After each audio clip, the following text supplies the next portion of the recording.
తెలంగాణ కీర్తిని విశ్వవ్యాప్తం చేసిన BRS working president KTR కి మరో ప్రతిష్టాత్మక అంతర్జాతీయ ఆహ్వానం అందింది. ప్రఖ్యాత హార్వర్డ్ యూనివర్సిటీ 23వ ఇండియా కాన్ఫరెన్స్ ఎట్ హార్వర్డ్ లో ప్రసంగించాలని నిర్వాహకులు కోరారు.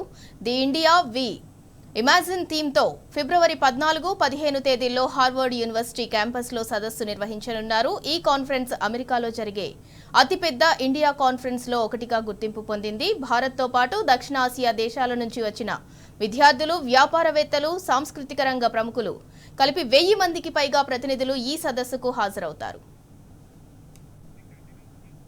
తెలంగాణను భారతదేశంలోనే కాకుండా ప్రపంచ స్థాయిలో టెక్నాలజీ ఇన్నోవేషన్ హబ్ నిలబెట్టడంలో కేటీఆర్ కీలక పాత్ర పోషించారని ఆహ్వానంలో పేర్కొన్నారు. హైదరాబాద్ ఐటీ ఎకోసిస్టమ్ విస్తరణ, స్టార్టప్ సంస్కృతి అభివృద్ధి, digital governance, urban innovation, industry ఆధారిత ఉద్యోగాల సృష్టి వంటి రంగాల్లో కేటీఆర్ నాయకత్వం ప్రపంచవ్యాప్తంగా ప్రశంసలు పొందిందని వివరించారు.